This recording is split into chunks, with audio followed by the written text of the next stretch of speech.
Il y a quelques mois, la direction de Qualita a eu un rendez-vous très important avec le directeur général du ministère des Affaires sociales en Israël, M. Avigdor Kaplan. Et nous avons découvert durant cette réunion qu'en fait, sur les 40 000 Olim de France qui sont arrivés en Israël ces 10 dernières années, plus de 10% sont déjà inscrits aux services sociaux en Israël. Il n'y a pas vraiment un profil particulier de familles qui doivent être aidées. Ça peut être des familles qui ont travaillé et qui sont touchées par des situations de chômage, handicap, difficultés financières. Et donc finalement, il y a une dégradation de la situation qui les amène à venir pour essayer de voir comment s'améliorer. Nous avons beaucoup plus de demandes avec le coronavirus, évidemment, à cause du chômage, à cause des gens qui ne travaillent plus, à cause des familles nombreuses qui ne s'en sortent pas. Je suis maman de 6 enfants. Je sors d'une grande maladie. J'avais un cancer, donc j'en sors il y a quelques mois. Donc pas pu travailler, pas pu rien faire, mis à part suivre mes traitements, etc., etc. Donc élever 6 enfants avec rien entre les mains, c'est pas simple. J'ai perdu mon mari au mois de mars, brutalement. Mais il n'avait rien, ça s'est passé très brutalement. On a 10 enfants au Hachem ensemble. Là, j'ai fait une formation parce que je me suis dit qu'il fallait que j'assume pour 2. Ma situation est comme toutes les situations des mères seules. J'ai 6 enfants et je travaille tous les jours pour essayer de remplir le frigidaire. Quand on a un salaire minimum de 29 shekels de l'heure, même en travaillant 10 heures par jour, on n'arrive pas à 4 000 shekels le mois. À l'heure actuelle, depuis le corona, c'est une catastrophe, étant donné que malheureusement, nous avons perdu, mon mari et moi, notre travail. Actuellement, c'est très difficile de pouvoir même s'alimenter. Je suis maman de 5 enfants. Et mon ex-mari nous a quittés en fait, il est reparti, donc je suis restée seule avec mes enfants en Israël. Donc tant bien que mal, j'ai tenu la barque.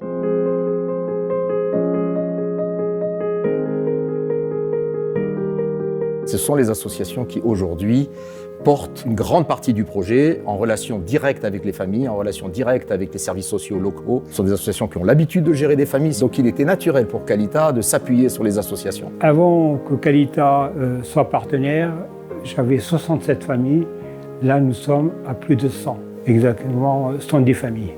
Et il y a encore des dossiers qui arrivent. Grâce à ce partenariat, au lieu d'aider les familles qu'on aidait 2 fois par année, c'est-à-dire à Pessah et à Rosh Hashanah et seulement dans les cas d'urgence, aujourd'hui on est capable de les aider d'une manière plus régulière, mensuelle, selon les besoins de chacun naturellement. Ça nous a permis d'aider plus et mieux les familles que nous suivons tout au long de l'année.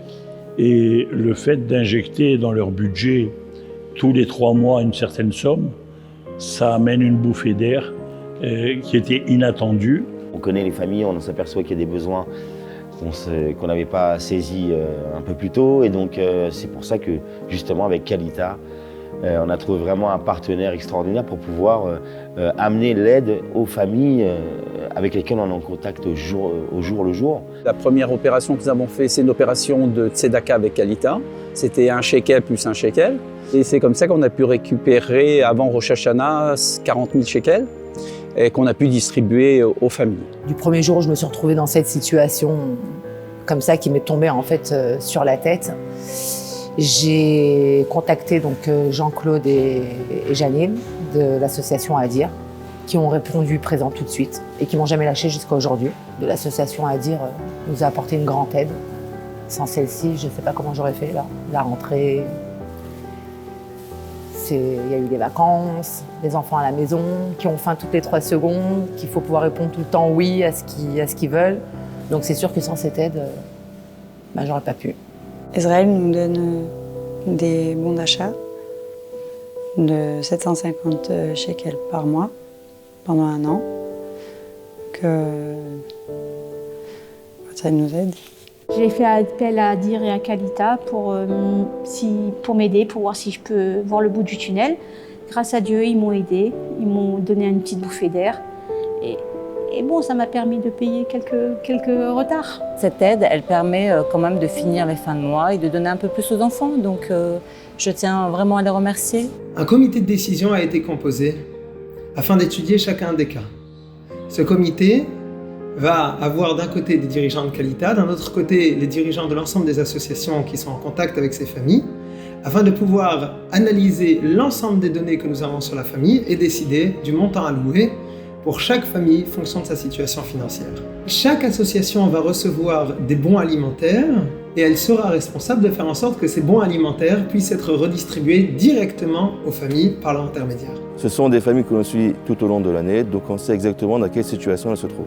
Le délai moyen de traitement d'une demande est de l'ordre de 2 semaines. La grande majorité des familles, plus de 90% des familles qui font appel à nous, sont secourues. Ça a été rapide. J'ai rencontré un monsieur, il m'a rempli un dossier et puis 1 semaine après, 2 semaines après, on m'a téléphoné, on m'a dit vous avez le droit à une aide. Moi, je n'arrivais même pas, je n'aurais pas pu faire Pessah. Franchement, ils sont venus, on aurait dit Machiar parce que je n'avais pas de quoi mettre quelque chose dans mon frigidaire.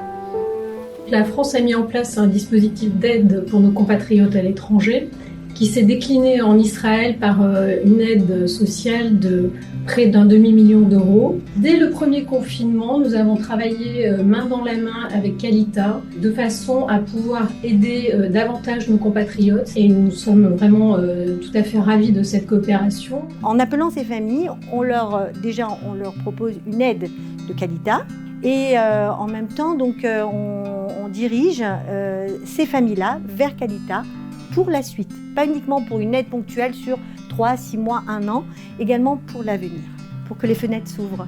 On veut aider financièrement les gens qui sont en difficulté passagère, mais l'objectif, c'est quand même de les remettre le plus possible sur les rails d'une intégration réussie. C'est vrai que je travaille à mi-temps et mes enfants sont encore jeunes, donc ils sont étudiants, donc c'est vrai que ça continue à m'aider pour l'instant, mais j'espère, Bezrat Hachem, avec le temps, avoir un travail un peu plus long et ne plus dépendre, entre guillemets, de l'association. Bien sûr, l'aide financière est prépondérante, mais le contact humain avec ces familles est fondamental. Je vois une solidarité dans le monde. Même si les gens, c'est difficile pour eux, on était dans une période de Covid, etc., et ils se sont tous démenés, me faire des courses, vraiment, on n'était pas seuls. C'est des gens qui venaient pas rien que pour nous dire bonjour et c'est tout. Ils étaient là vraiment. Ça veut dire, j'ai encore des gens qui me disent tu peux m'appeler 24 heures sur 24, je te réponds à toi. Et puis c'est pas que l'argent, c'est aussi le fait d'être pas seul. Vous n'êtes pas seul dans votre problème. C'est vrai que très souvent on a besoin d'être entendu par quelqu'un. Pas spécialement avoir de retour, de réponse ou même avoir une conversation avec cette personne, juste pouvoir avoir quelqu'un avec qui parler, avec qui pleurer. Parce que très souvent c'est le cas. Ce sont des gens qui sont très sensibles au fait qu'on s'adresse à eux, qui sont touchés d'abord par l'action de solidarité que ça représente. Et ces gens-là aussi ont souvent un peu honte qu'on leur propose de leur aide, notre aide, c'est-à-dire. Et donc, il faut y aller de façon très délicate et progressive afin qu'ils acceptent qu'on les aide, qu'on les soutienne jusqu'à ce que les choses s'arrangent. Quand on a touché le fond, comme moi et mes enfants, ma famille l'ont touché, je pense qu'il y a un moment où on n'a plus de fierté, qu'on est prêt à taper à toutes les portes, d'appeler au secours à tout celui qui veut bien l'entendre. Il ne faut pas avoir peur de le faire, il faut le faire. Il y a des gens qui sont juste extraordinaires, qui sont là, justement pour répondre à tous ces besoins, et qu'il ne faut pas avoir honte. La fierté n'a rien à voir dans tout ça, c'est juste une question en fait de vie ou de mort. J'étais une famille comme ça, qui avait honte, je n'ai pas demandé, ça fait 7 ans que je me bats. Mais je suis arrivée à un stade où j'étais obligée de demander. Et il ne faut pas avoir honte parce que ces personnes nous accueillent le cœur grand et ils nous aident vraiment. J'ai mis du temps à venir aux associations parce que j'avais honte. Je ne savais pas comment faire. Mais il n'y a pas de honte à avoir. C'est pas de notre volonté si on est comme ça. Et j'espère qu'un jour je serai à la place de celui qui donne. La situation en Israël nous oblige de comprendre qu'il va falloir réaliser cette opération en fait chaque année.